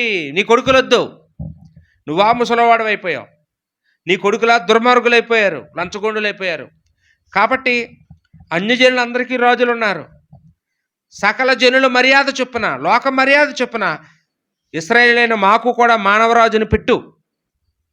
మాకు ఇంకా న్యాయాధిపతి వ్యవస్థ వద్దు, రాజు కావాలి అన్నారు. ఇప్పుడు సమూయేలు, అయ్యో, వీళ్ళందరినీ చెడగొట్టింది నా కొడుకులు ఇద్దరునా అని బాధపడి ఉంటాడు. మా కొడుకులు వీళ్ళు ఎంత ప్రభావితం చేశారా? రాజు అన్యుల్ని పోలు నడుచుకున్నారండి అక్కడ. అప్పటి వరకు యెహోవాయే రాజు. ఎప్పుడైతే వాళ్ళు మాకు యెహోవా రాజు అక్కర్లేదు, మానవరాజు కావాలన్నారో, సమూయేలు నువ్వు వాళ్ళని ఒప్పించొద్దు. వాళ్ళు నిన్ను కాదయ్యా విసర్జిస్తున్నది, నన్ను విసర్జిస్తున్నారు. నీ కొడుకులొద్దు, ఇంకొకరిని నియమించన్నా బాగున్నావు. ఏమండి, నీ కొడుకులొద్దు, భక్తిపరుడిని ఎవరినైనా పెట్టు న్యాయాధిపతి కంటే అది బాగుంది. కానీ మాకు రాజులు కావాలి, అన్యజనుల్లాగా. రాజులు ఏం చేస్తారండి? సింహాసనం మీద కూర్చుంటారు, మంచి బంగారం వస్త్రాలు ధరిస్తారు, మంచి భోజనం తింటాడు. ఆయన ఇంట్లో ఉంటాడు, సైనికుల్ని యుద్ధానికి పంపిస్తాడు. వీళ్ళు వెళ్ళి యుద్ధం చేస్తే అక్కడ చచ్చిపోవాలా. ఆయన సుఖం అనిపిస్తాడు, గుర్రాల మీద తిరుగుతాడు, ఊర్ల మీద తిరుగుతాడు, ఆనందంగా ఉంటాడు. వీళ్ళు కష్టాలు పడాలా. చెప్పాడు, అవన్నీ నష్టాలు వస్తాయి బాబు, రాజు వచ్చిన తర్వాత మీకు మీ దగ్గర పన్ను వేస్తాడు, మీకు ఆ పన్ను కట్టకపోతే మీ తోలు ఒలిచేస్తాడు రాజు అని చెప్పాడు. ఆయన ఎంత చెప్పినా పర్వాలేదు, ఎన్నైనా కడతాం, ఇనప దండాలైనా పడతాం, సంఖ్యలు వేసేసినా పర్వాలేదు, జైల్లో పెట్టినా పర్వాలేదు, మాకు రాజే కావాలి అన్నారు ఆయన. సరే అయితే రాజుని నియమించమన్నాడు దేవుడు, రాజుని నియమించేశాడండి. కానీ తండ్రిగా ఇతను ఏమైపోయాడమ్మా? 3 పాత్రలు పోషించిన వాడు తండ్రి పాత్ర దగ్గరికి వచ్చేటప్పటికి మార్కులేంటి? 0. మార్కులు 0 అండి. ఈరోజు మన పిల్లల గురించి సమాజంలో ఏమనుకుంటున్నారు? మీరు ఎప్పుడైనా ఆలోచించారండి? నా పిల్లల గురించి అందరూ ఏమనుకుంటున్నారు? నా పిల్లలు మంచివాళ్ళు అని అనుకుంటున్నారా, చెడ్డవాళ్ళు అనుకుంటున్నారా? మన ముఖం మీద చెప్పే మాటలు నిజం కాదండి. ముఖస్థుతి కోసం ఏమంటారు? మనం పొగుడుతారు మన మొహం మీద, అది కాదు. వెనకెట్టి మన గురించి, మన పిల్లల గురించి సమాజంలో ఏమనుకుంటున్నారు? నీవంటి ప్రవర్తన కాదా? దేవుని యందు ఎలా ఉన్నారు అనేది ప్రతి తండ్రి కూడా, ప్రతి తల్లి ఎంక్వైరీ చేయాలండి. ఒకవేళ ఆరంభంలోనే ఉందనుకోండి, దానికి మందులుంటాయి. ఏదైనా ఒక రోగం వచ్చిందండి, దానికి అది స్టార్టింగ్ స్టేజ్‌లో ఉంటే దానికి మెడిసిన్ ఉంటది. ఫైనల్ స్టేజ్‌కి వెళ్ళిపోయిన తర్వాత ఇంక దాన్ని ఏం చేయలేమండి. కాబట్టి ఈ ఎంక్వైరీ చేసి సమూయేలు బాల్యంలోనే తెలుసుకొని ఉంటే వీళ్ళకి డబ్బు మైండ్ ఉంది, వీళ్ళకి డబ్బు పిచ్చి ఎక్కువ అని వాళ్ళకి అర్థమైతే ధనాపేక్ష సమస్త కీడులకి మూలమని పౌలు గారు తిమోతికి రాస్తూ 1 తిమోతి 6:10 ఉంటది కదండీ! ఆ మాట చదివినప్పుడు దాన్ని ఆశించి ఎందరో తను పొడుచుకొని చచ్చారన్నాడాయన. ఆ మాట చదివేటప్పటికి ఉంటదండి ధనాపేక్ష? ఉండదు. చచ్చినప్పుడు ఏమీ పట్టుకెళ్ళం. అంతా ఇక్కడే వదిలేస్తాం.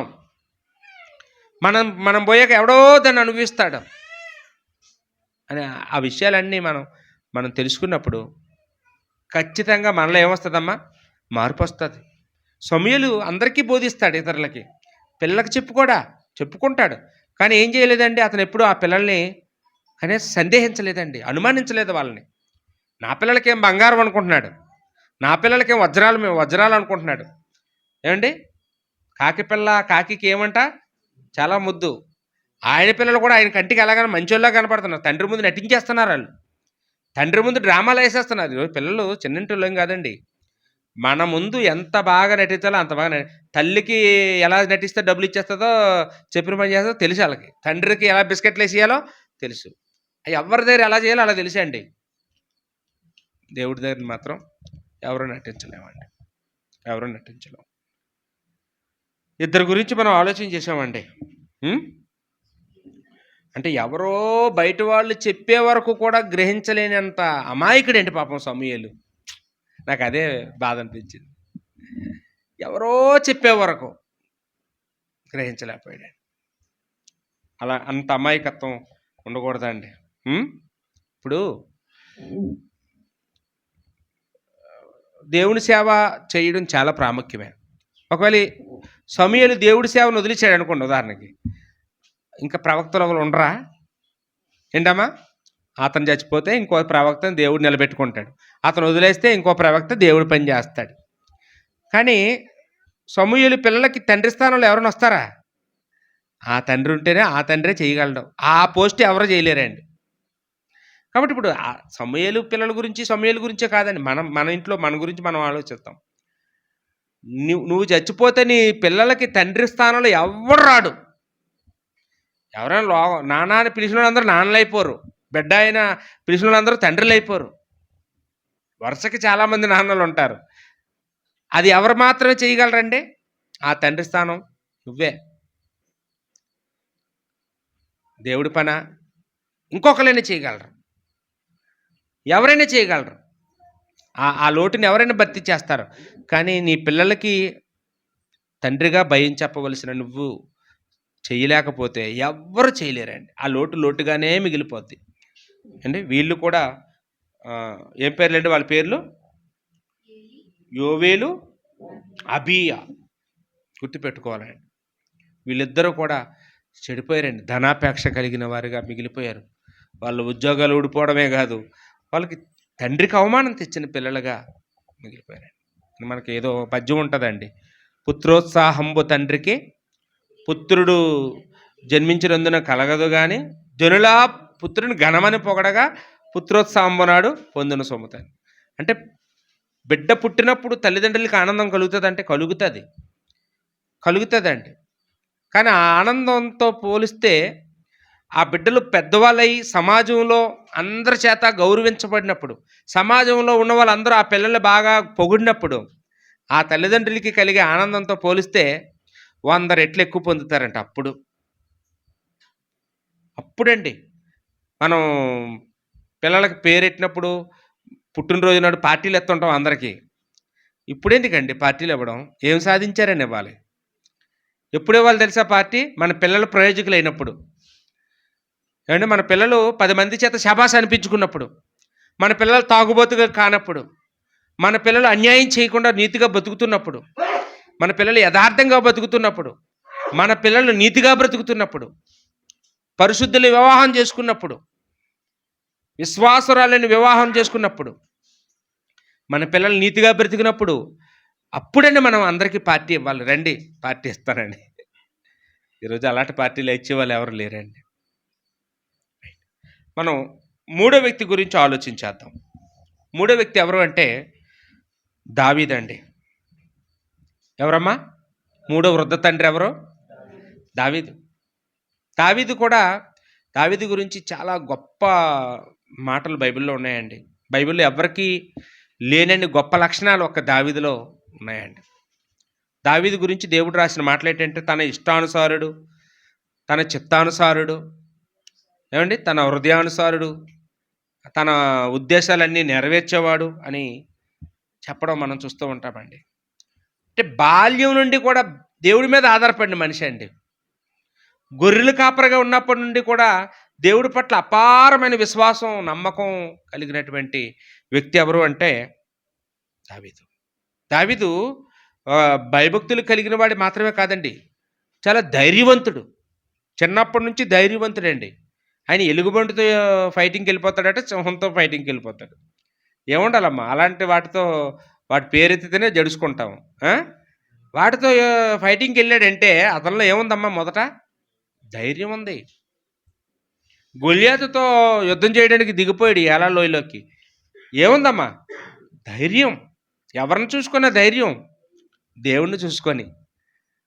సైన్యములకు అధిపతి నా దేవుడు, ఆయనే కాపాడుతాడు నన్ను, ఆయన నన్ను రక్షిస్తాడు అనుకున్నాడు. నేను ధైర్యంగా ఆయన యుద్ధానికి వెళ్ళినట్టుగా ఇక్కడ మనం చూస్తూ ఉన్నామండి. ఆయన వాటమెరగని యుద్ధ వీరుడు. దావీదు యుద్ధానికి వెళ్ళడమే కానీ కత్తి పట్టుకొని రణరంగంలోకి వెళ్ళాడంటే 10,000 తలకాయలు నేల పడవలసిందే. వాటమెరగని వాడండి. ప్రతి యుద్ధంలోనూ విజయమే సాధించాడు దావీదు. అలాంటి గొప్ప యుద్ధ వీరుడు. అంతేకాదండి, ఆయన ఒక సంగీతం వాయించిన వాడండి. ఆయన మంచి మ్యూజికిస్ట్. ఆయన సితారా వాయిస్తాడండి చమత్కారంగా. ఆయన గురించి రాయబడిందండి. అంత మాత్రమే కాదు, ఆయన పాటలు రాశాడండి. కీర్తనలు రచించిన రచయిత. ఇప్పుడు ఈరోజు చాలామంది పాటలు రాస్తారు కానీ వాళ్ళకి పాడడం రాదండి. పాడడం వచ్చిన వాళ్ళకి రాయడం రాదు. ఏమండి, ఆ పాడడం రాయడం వచ్చిన వాడికి మ్యూజిక్ వాయించడం రాదు. కానీ దావీదుకి మ్యూజిక్ వాయించడం వచ్చు, పాటలు రాయడం వచ్చు, పాటలు పాడడం వచ్చండి. చూసారండి ఎన్ని లక్షణాలు ఉన్నాయో. ఈయన రోజుకి ఎన్నిసార్లు ప్రార్థన చేసేవాడని రాయబడిందండి దీని గురించి? 7 సార్లు అండి. 7 సార్లు. బాబోయ్! అంటే 7 సార్లు అంటే అలారం పెట్టుకున్నట్టు ఖచ్చితంగా ఇన్ని గంటలప్పుడు నేను ప్రార్థనలో ఉంటాను, నన్ను ఎవరు డిస్టర్బ్ చేయడానికి వీల్లేదు, ప్రార్థన అయిన తర్వాతే మాటలు అన్నట్టు. అదండి 7 సార్లు అంటే ఏదో కుదిరినప్పుడు చేయడం కాదు. టైం పెట్టుకొని, టైం టేబుల్ పెట్టుకొని ప్రార్థన చేసేవాడు. రాజులకి అసలు అంత తీరిపోటు ఉంటుందా? ఏండి, ఒక క్షణం చాలా విలువైంది. కానీ అంత విలువైన సమయాన్ని కూడా దేనికి కేటాయించేవాడు అంటే దేవుడితో మాట్లాడడానికి ఆయన కేటాయించినట్టుగా మనం చూస్తూ ఉన్నామండి. ఆయన యొక్క ఆ గొప్ప వ్యక్తిత్వాలు చూసి దేవుడు అతన్ని ఏం చేశాడమ్మా? గొర్రెల కాపర స్థితిలో ఉన్న ఆయన్ని మహారాజుగా సింహాసనం మీద ఆయన్ని కూర్చోబెట్టి 12 గోత్రాలని ఆయన చేతికి అప్పచెప్పి 40 సంవత్సరాలు ఎదురులేని మనిషిగా ఆయన వృద్ధాప్యం వచ్చే వరకు కూడా ఆయన రాజుగా నిలబడడం మనం చూస్తూ ఉన్నామండి. అయితే అన్నిట్లోనూ సక్సెస్ అయ్యాడు దావీదు కూడా. రాజుగా సక్సెస్ అయ్యాడా? అయ్యాడు. ఒక కొడుకుగా అయ్యాడా? అయ్యాడు. 80 కొడుకులు అంట వాళ్ళ అన్నకి. ఇతను ఒక్కడే సక్సెస్ఫుల్ అయ్యాడు. అన్నిట్లో సక్సెస్ అయ్యాడండి. కానీ ఎక్కడ ఫెయిల్ అయిపోయాడు తెలుసా అండి? కొడుకులు పెంచే విషయంలో మామూలు కాదండి. ఇంకా అట్టర్ ఫెయిల్యూర్ అంట. బాగా చెప్పారండి. అట్టర్ ఫెయిల్యూర్ అండి ఈయన. అంత ఫెయిల్ అయిపోయాడా? ఈయనకి 80 భార్యలండి. 80 భార్యల దగ్గర ఎంతమంది కొడుకులు ఉంటారండి? పోనీ ఒక కొడుకుని పెంచలేకపోయాడు, ఇద్దరిని పెంచలేకపోయాడు అంటే అర్థం ఉంది. ఈయన 10ల సంఖ్యలో కొడుకులు ఉన్నారు ఈయనకి. ఆ 10ల సంఖ్యలో కొడుకుల్లో ఒక్కడినైనా కానీ స్థిరమైన వాడిగా చేయలేకపోయాడండి. ఒక్కడినైనా భక్తిపూర్వకం చేయలేకపోయాడు. ఒక్కడినైనా శబాష్ అని చెప్పుకోగలిగేటట్లుగా పెంచలేకపోయాడండి. దౌర్భాగ్య పరిస్థితి అన్నాను అందుకని. దావీదు దేవుడి పట్ల అతనుకున్నంత శ్రద్ధ, ప్రజల పట్ల అతనుకున్న శ్రద్ధ, ఆ యుద్ధాల మీద పెట్టినంత శ్రద్ధ, దేని మీద పెట్టలేకపోయాడండి దావీదు? పిల్లల మీద పెట్టలేకపోయాడండి. నా పిల్లలు కదా ఆళ్ళే పెరిగేస్తారు అనుకున్నాడు. నన్ను చూసుకొని పెరిగేస్తారనుకున్నాడండి. చాలా కష్టమండి. మనకు ఓ సామెత ఉంటదండి. పండిత పుత్ర పరమసుంట అని. ఇప్పుడు లోకంలో ఉండేవాళ్ళు ఎవరైనా సామాన్యులు ఎవరైనా గొప్పోళ్ళు చూసుకొని బాగుపడతారేమో గానండి, ఒక పండితుడికి పుట్టిన బిడ్డ మాత్రం ఖచ్చితంగా పాడైపోయే ఛాన్సెస్ ఎక్కువుంటాయి. కారణం ఏంటి? ఈ పండితుడికి ఖాళీ ఉండదు మరి. ఏవండీ? పండితుడికి కొడుక్కి చెప్పడానికి అంత తీరిక ఉండదు. ఏమనుకుంటాడంటే రోజు వింటున్నాడు కదా! ఆడెక్కడ పోతాడు అనుకుంటాడండి. మనకో సామెత ఉంటదండి. మర్రి చెట్టు కిందనంట గడ్డి కూడా మొలవదు అని. మహావృక్షాల కిందన ఏవి పెరగవండి. ఆ నీడ వల్ల ఏం పెరగవు. ఎండ తగలదు కదండీ! ఆ! ఈ దావీదు లేతే గొప్పవాళ్ళు, దేవుడి దృష్టికి గొప్పవాళ్ళు అయిన వాళ్ళందరూ పిల్లల విషయంలో ఫెయిల్ అయిపోయారండి. అందరూ కాదు. కానీ మనం ఒక ముగ్గురు గురించి మాత్రం ఈరోజు నేర్చుకుంటున్నాం. ఈ మూడో వ్యక్తి ఎవరండి? సక్సెస్‌ఫుల్ అయిన తండ్రుల గురించి కూడా ఒకరోజు చెప్పుకుందాం. సక్సెస్ అయినోళ్ళు ఉన్నారు. వీళ్ళు మాత్రం నిర్లక్ష్యం చేశారు. దేవుడు చెప్పిన మాట ఏంటండి? నీ పిల్లలకి నువ్వు నీ త్రోవన నడిచినప్పుడు, కూర్చున్నప్పుడు, పడుకున్నప్పుడు, లేచినప్పుడు దేవుని వాక్యాన్ని అభ్యసింప చెయ్యాలని చెప్తే, అప్పుడు నిర్లక్ష్యం చేసి గాలికి వదిలేశారు.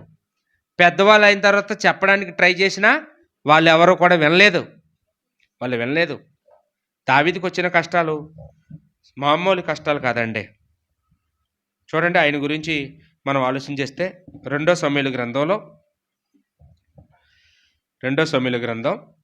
13 అధ్యాయం మొదటి నుంచి మనం చూస్తే ఇక్కడ అమ్నోను అనే పెద్ద కొడుకు ఉన్నాడండి. దావీదు పెద్ద కొడుకు ఎవరండి? అమ్నోను. ఈ అమ్నోను అనేవాడు చేసిన పని అయితే లోకంలో ఎక్కడ అన్యజనులు కూడా చేయరండి. అంత ఘోర పాపాన్ని చేశాడండి ఈయన. ఈయన ఏం చేశాడంటే అమ్నోను, ఈ అమ్నోను అనేవాడు దావీదుకి ఒక భార్యకి పుట్టిన కొడుకు. దావీదుకి మరో భార్యకి పుట్టిన 2 పిల్లలు ఉన్నారు. అబ్షాలోము, అతని చెల్లెలైన తామారు. ఏమండి? పినతల్లికి పుట్టిన పిల్లలు ఏమవుతారండి? అక్క చెల్లెళ్ళు అవుతారు. చెల్లి అవుతుంది ఆవిడ. చెల్లి అని పిలిచి ఆమెతో పాపం చేశాడండి. పాపం చేశాడు కాదు, ఆమెని చెరిచేశాడండి. మనం ఆదివారం ఆరాధనలో అలాంటి మాటలు మాట్లాడుకోకూడదు. కానీ అంత దౌర్భాగ్యమైనటువంటి జీవితం ఎక్కడ ఉండదండి? అన్యజనుల్లో కూడా ఉండదు. నీచమైన పని, హేయమైన పని, అది పరాకాష్ట అండి. ఇంకది అతను అలా అయిపోవడానికి కారణం ఎవరంటే అతనిలో ఉన్న దురాశలు. అంటే అతని మైండ్ సెట్ అలాంటిదండి. అతను ఒక కామాతురత కలిగిన వాడు. తండ్రి ఎప్పుడు గమనించలేకపోయాడండి కొడుకుని. యుక్త వయసుకు వచ్చిన తర్వాత తండ్రి గమనించాలి. కొడుకు యొక్క ఫీలింగ్స్ తెలుసుకొని అతనికి తగిన వయసులో వివాహం చేయాలి. తండ్రి నిర్లక్ష్యం చేశాడు. చివరికి ఇతను ఎలా బరి తెగించాడండి? ఒకరోజు అలా మంచాన పడి ఉన్నాడంట.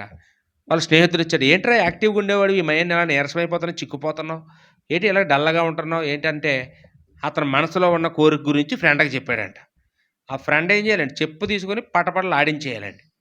ఆడెంత దిక్కుమల్లి ఫ్రెండో చూడండి. వాడేమో ఐడియా ఇచ్చాడంట అండి. సింతే కదా, నేను చెప్తాను, నేను చెప్పినట్టు చెయ్యి, నీకు పాస్ అయిపోతావు అన్నాడు. ఏంటి అది? మీ నాన్న దగ్గరికి వెళ్ళు, నాన్న నాకు చాలా జ్వరంగా ఉంది, నాకు ఏ మందులు వేసుకున్నా తగ్గటం లేదు, ఆ చెల్లెలు తామారు చేత వంట చేసుకొని తినాలని ఉంది, తామారుని మా ఇంటికి పంపించు అని నువ్వు చెప్పు, ఆవిడ వంట చేసుకొని పట్టుకొని వస్తుంది, కూర ఏదైనా వండుకొని వస్తుంది, అప్పుడు నువ్వు ఆమెని చెయ్యని అలా చెప్పాడంట. చూడండి ఎంత బాగా చెప్పాడో. నాన్న దగ్గరికి వెళ్ళాడు, వావరక్షణ చేశాడు, తండ్రి నమ్మేశాడు. నమ్మేసి కూతురికి ఆజ్ఞాపించాడు, అమ్మ అన్నయ్యకి ఏదైనా రుచికరమైన వంట వండి పట్టుకుని వెళ్ళమ్మా, బాగోలేదంటే వాడికి అంటే, ఆవిడ నిజంగా అన్నయ్య మీద ప్రేమతో వండి పట్టుకొని వెళ్ళింది. వెళ్ళినప్పుడు ఆమెను బలత్కరించాడు. ఆవిడ ఎంత మొత్తుకుందో, ఎంత ఏడ్చిందో, ఎంత బుద్ధి చెప్పిందో. సో పాపం చేశాకపోయినా ఆమెని భారీగానైనా ఆమెని అంగీకరించాడా? లేదు, తోసేశాడు బయటికి. నువ్వు నాకు అక్కర్లేదు, నొప్పు అని. అంత నీచమైన పని, అంత అంత చెడ్డ పని బైబిల్ చరిత్రలో ఎవరు చేయలేదండి. బుద్ధిపూర్వకంగా చేసిన పని అండి. అలాంటి కొడుకుని కన్నవాడు ఎవరండి? దావీదు. ఎంత బాధపడి ఉంటాడు, ఎంత కుమిలిపోయి ఉంటాడో. పలానా వాడు నా కొడుకని చెప్పుకోగలడా ఎక్కడైనాను? ఏండి? చెప్పుకోవడానికి సిగ్గుపడతాడండి. దానికంటే గుడ్రాండ్రగా ఉన్నా బాగున్నాం, నాకు పిల్లలే పుట్టకపోయినా బాగున్నాని దావీదు ఎంత ఏడ్చుంటాడో. బట్టలు చింపేసుకున్నాడంట ఆ విషయం తెలిసినప్పుడు దావీదు. మరి బట్టలు చింపేసుకున్నావు కదా, ఎందుకు కొడుకుని వెళ్ళి ఒకటి లాగిపెట్టి కొట్టలేకపోయాడేవండి? ఎందుకు కొట్టలేకపోయాడండి? పెద్దవాడు అయిపోయాడనా? పెద్దవాడు అయిపోయినా కొట్టొచ్చండి, ఆ విషయంలో మాత్రం కొట్టాలి. కానీ దావీదు కొట్టలేదు. దావీదు ఎందుకు కొట్టలేదు తెలుసండి? ఒకవేళ దావీదు వాడిని ఫిల్టర్ పట్టుకొని ఒక దెబ్బ కొట్టడానికి వెళ్తే వాడు ప్రశ్నిస్తాడు. కొట్టినా పర్వాలేదండి, ప్రశ్నిస్తాడు. సమాధానం లేదు దావీదు దగ్గర. మరి నువ్వు ఊరియా భార్య చేత పాపం చేయలేదేటని అంటాడు. అప్పుడు నువ్వంత నీతిమంతుడు పెట్టి నాకు చెప్తున్నావు అని అన్నాడు అనుకోండి. పొరుగువాడు భార్య నువ్వు ఆశించలేదేటని అంటే దావీదు ముఖం ఎక్కడ పెట్టుకోవాలో అర్థం కాలేదండి. ఏం చేశాడండి? ఈ విషయాన్ని దేవుడికే వదిలేస్తున్నాను అన్నాడండి. బుద్ధి చెప్పాలి తండ్రి. ఇంకా అలాంటి తప్పు ఇంకొకటి చేయకుండా, ఇంకో కొడుకు చేయకుండా కఠినమైన దండను విధించాలి వాడికి. కానీ దావీదు దగ్గర ధైర్యం లేదండి. ఏమంటే తన జీవితం అతనికి దోషారోపణ చేసేసింది. తను చేసిన పాపం అతనికి గుర్తొచ్చింది. అరే, నేను కరెక్ట్గా లేను కదా, నేనెలాగ నా కొడుకు చెప్పగలను? వాడు నన్ను నీ ప్రశ్న ఎత్తే నీ సమాధానం ఏం చెప్పగలవు? దేవుడే చూసుకుంటాడనేట వదిలేసాడంట అండి. ఇప్పుడు ఆ పిల్లకు ఒక అన్నయ్య ఉన్నాడు. ఆయనకి ఎలా ఉంటుందండి? మా నాన్న మంచోడు కాదు, మా నాన్న అసమర్థుడు, మా నాన్న వీక్, మా నాన్న ఫెయిల్యూర్ ఫాదర్, మా డాడీ వేస్ట్, ఇలాంటి వాడు ఏం చేయలేడు, అతను చేతగానోడు, నేను చేస్తాను, నేను వాడికి దండను విధిస్తాను అనుకున్నాడంట. ఓ 2 సంవత్సరాలు ఆ విషయం గురించి ఎవరితో మాట్లాడకుండా మర్చిపోయినట్టుగా నటించాడంట అండి. కామ్ అయిపోయాడు, శుభ్రంగా ఉన్నాడు, మామూలు ఫ్రీగా. ఆ అన్నయ్య ఎక్కడైనా కనపడినా అన్నయ్య బాగున్నావా అన్నట్టు పోతున్నాడు పక్క నుండి. ఏంటి ఈడు ఏం అనలేదు ఎట్టినండి అనుకుని ఆయన కూడా, అయితే ఇదేదో కామన్గా చూసుకున్నారు అనుకొని మర్చిపోయాడంట. ఒకరోజు అన్నయ్య మరి గొర్రెలు బొచ్చు కత్తిరిస్తున్నాం, పండగ చేసుకుంటున్నాం, నువ్వు నైట్కి భోజనానికి వచ్చేయాలి మా ఇంటికి అని పిలిచాడంటండి. ఈయన ఈ గతమంతా మర్చిపోయాడు అనుకొని చక్కగా బాగా తినొచ్చు తాగొచ్చానంట వెళ్ళిపోయాడండి అక్కడికి. ఆయన ఏం చేశాడంటే పనులు అందరికీ చెప్పాడు, మా అన్నయ్య వస్తాడు, కడుపు నిండా సారా పట్టేయండి ఆయనకి, చాలా బలవంతుడు, ఆయనతో ఎవరూ పని చేయలేము, ఆయన చంపలేము, మత్తుడిగా చేశాకైతే చంపేయగలం, మత్తుడిగా చేసి చంపించేయండి అన్నాడు. అప్పుడు పనులు అందరూ ఆ వచ్చిన అమ్నోనికి కడుపు నిండా పెట్టి శుభ్రంగా తాగించేసి మత్తుడిగా చేసేసి చంపేశారండి. ఈ విషయాలన్నీ మనకి 28వ వచనంలో ఉంటాయి. 2 సమూయేలు 13వ అధ్యాయము 28వ వచనంలో ఉంటాయండి. చంపించేశాడండి. ఈ విషయం దావీదుకి తెలిసింది. దావీదు మళ్ళీ ఉగ్రుడైపోయాడు. అమ్మో, నా కొడుకుని చంపేశాడా, నా కొడుకే చంపేశాడా, నా పెద్ద కొడుకుని చంపేశాడా. సాధారణంగా పెద్ద కొడుకు అంటే చిన్న సెంటిమెంట్లు ఉంటాయండి తల్లిదండ్రులకి. లోకంలో వాళ్ళు ఏమంటారంటే కొడుకు చేత తలగరు పెట్టుకోకపోతే నరకాన పోతామని వాళ్ళ నమ్మకం. ఉంటాయి కదా, లోకంలో వాళ్ళకు ఉంటాయి కదండి అలాంటివి. కొడుకు ఉండాలి, నేను చచ్చిపోయే నా కొడుకు చేతిలో నేను చచ్చిపోవాలి, నా చేతిలో నా కొడుకు చచ్చిపోకూడదు అనుకుంటారు ఏ తండ్రి అయినా. దావీదు కూడా అలాంటి వాడే ఉండొచ్చు. పెద్ద కొడుకు చచ్చిపోయాడు అన్న వార్త వినగానే మళ్ళీ బట్టలు చింపేసుకున్నాడు దావీదు. బట్టలు చింపేసుకోవడం తప్ప చేసేదేం లేదండి. ఏమండి, వెళ్ళి లాగిపెట్టి ఏవరా అన్నయ్యని చంపామని రెండు వాయించాలి కదా, అడగాలి కదా. ఒకవేళ అడుగుదామని వెళ్దామంటే వాడు ప్రశ్నిస్తాడని డౌటు. ఏం ప్రశ్నిస్తాడండి? దావీదుకి అంతా తెలిసి అండి పాపం, అన్నీ ఆలోచించుకుంటాడు ఇంటి దగ్గర ఉండి. గబాలు అడిగేవాడు కాదు, అడిగితే వాళ్ళు ఏం అడుగుతారు కూడా తెలిసి ఈయనకి. ఏండి ఏమడుగుతాడండి? నువ్వు ఊరియాకి మొత్తుగా తాగించి చంపించలేదేట అంటాడండి. ఊరియాని నువ్వు చంపించలేదా? ఆవిడికి నీకు అడ్డొస్తాడని నువ్వు చంపేశావు కదా, నేను చంపితే తప్ప? ఇంక నేనైతే ఒక అన్నగా న్యాయం చేశాను, మా చెల్లికి తప్పు చేశాడు, నేను పగ తీర్చుకున్నాను, ఒక అన్నగా నేను మగాడిని, నువ్వు మగాడు కాదు అని అంటాడేమో భయం. దావీదు ఏం చెప్పాలో సమాధానం లేదు దావీదు దగ్గర. పిల్లైపోయాడండి. అంతటితో ఆగాడు అనుకున్నారా అబ్షాలోము? హ్మ్. కొద్ది రోజులు ఎక్కడికో దాగుండిపోయాడు. తర్వాత బయటకొచ్చాడు. బయటకొచ్చి ఇంకా మా నాన్న వేస్ట్ అండి. మా నాన్నకి ఏం తెలీదండి. మా నాన్న ఎందుకు పనికిరాడండి. మా అన్నయ్యని ఏం చేయగలిగాడా? చేయలేకపోయాడు. పోనీ మా అన్నయ్యని చంపాడు. నన్నేం చేయగలిగాడా? ఏం చేయలేకపోయాడు. ఇంకా అలాంటి రాజు ఉంటే ఎందుకు? లేకపోతే ఎందుకు? నేను రాజుని. ఇగో నా దగ్గర పనోళ్ళున్నారు కొంతమంది. చూడండి నేను మీకన్నీ చేస్తాను అని ఈ ఊరంతా తిరిగి అందరిని కౌగిలించుకోవడము, ముసలోళ్ళకి ముద్దులు పెట్టడం, చిన్నపిల్లలకి కడిగేయడం, ఈ రాజకీయ నాయకులందరూ ఎలా అయన్నీ చేసాడండి ఈయన. ఈ వార్తంతా రాజుగారి దగ్గరికెళ్ళిపోతుంది. ఏండి అబషాలోము ఊరంట తిరిగి ఆయనే రాజునని చెప్పుకుంటున్నాడు. అందరికీ కూడా ప్రేమిస్తున్నాడు. అందరి దగ్గర ప్రేమ పొందేస్తున్నాడు. మీ దగ్గరికి యుద్ధానికొత్తాడంటండి రేపు. మీ మీదకొస్తాడంట. మిమ్మల్ని చంపేసి సింహాసనం మీద కూర్చుంటాడంట అని తెలిసిన వెంటనే దావీదు ప్యాకప్ అన్నాడండి. పదండి మనందరం ఈ కోట వదిలేసి ఎక్కడ అడవిలోకి పోదాం. ఎళ్ళిపోదాం పదండి అన్నాడు. అందరూ ఆశ్చర్యపోతున్నారు. ఇదేంటి రాజా? నీ దగ్గర వేల మంది సైనికులున్నారు. ఆయన దగ్గర చూస్తే 100 మంది లేరు. నువ్వు అతన్ని చూసి నువ్వు పారిపోవడం ఏంటి? నువ్వు అను మేము అతన్ని చంపేస్తాం అంటున్నారు వాళ్ళు. లేదు లేదు. ఉన్న కొడుకుని కూడా చంపుకోవడం ఎందుకు? నాతో అతనితో నేను యుద్ధం చేస్తే అతన్ని నేను చంపుకోవాల్సొస్తది. ఆ కొడుకు మరణం చూసే ఓపిక నాకు లేదు. నేనెళ్ళిపోవాలి. నా కొడుకుని చంపుకున్న నేను దౌర్భాగ్యుడినని అలాంటి నింద నాకొద్దు. దేవుడే చూసుకుంటాడు అతన్నని అతనితో మాట్లాడడానికి కూడా నా దగ్గర సమాధానాలు లేవు. అతను ప్రశ్నలేత్తాడు. నేను జవాబు చెప్పలేను. ఎళ్ళిపోదాం పదండి అని అన్నీ వదిలిపెట్టి ఎళ్ళిపోయాడండి. వచ్చాడట అబషలోము కోటలోకి. 10 మంది ఉపపత్నులు ఉన్నారంట కోటలో రాజుగారు భార్యలు. ఆ 10 మందితో పాపం చేశాడంటండి అబషలోము. తండ్రి భార్యలతో. ఏవండి ఇలాంటి కొడుకులు ఎవరికైనా కావాలా? ఇలాంటి కొడుకులు మీ కొడుకులైతే చెప్పుకోవడానికి ఏమైనా మీకు ధైర్యం ఉంటదా? ఏవండి?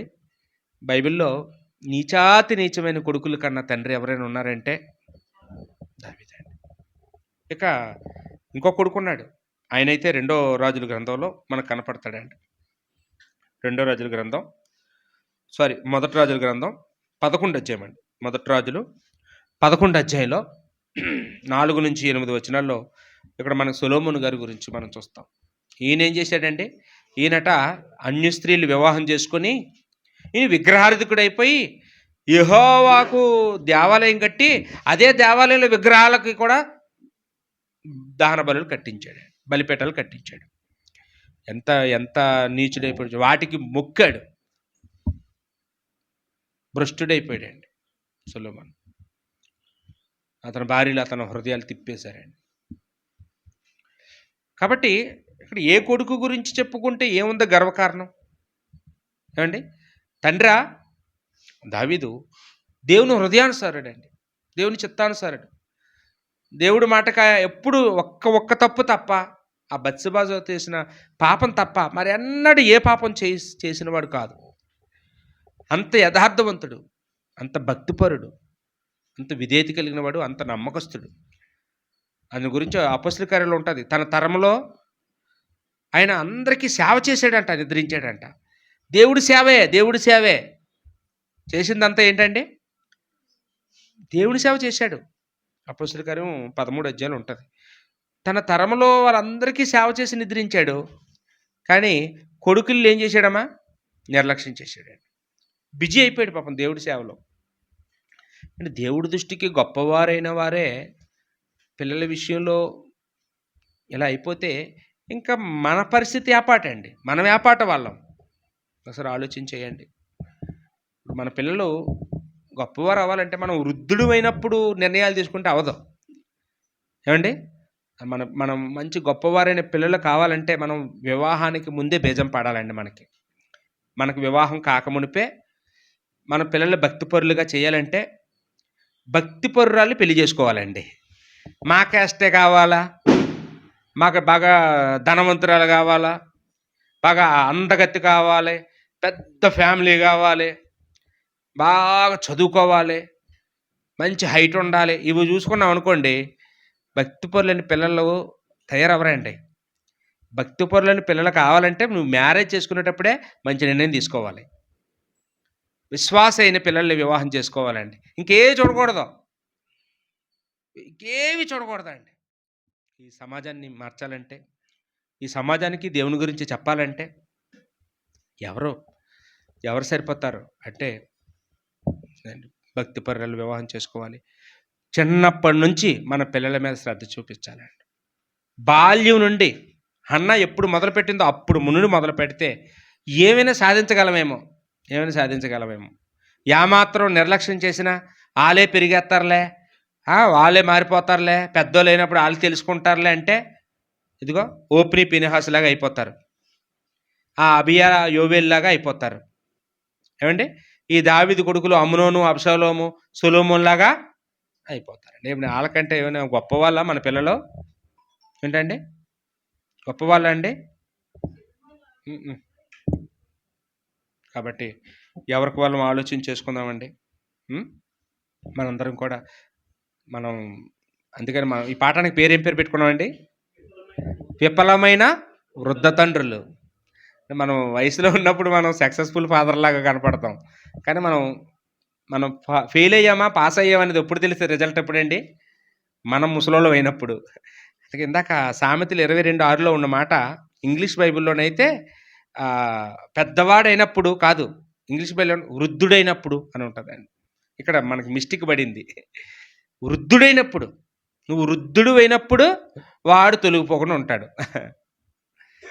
అదండి. కాబట్టి అలా ఉండడానికి మనందరం ప్రయత్నించేద్దాం. ఈ మాటలతో ఎవరైనా నొప్పించుంటే నన్ను క్షమించండి. ఎందుకంటే ఈ పాఠం మీకు కాదు నాకే అనుకుంటున్నాను నేనైతే. ఎందుకంటే నాకు కూడా ఇద్దరు కొడుకులే. అందరికీ వందనాలండి.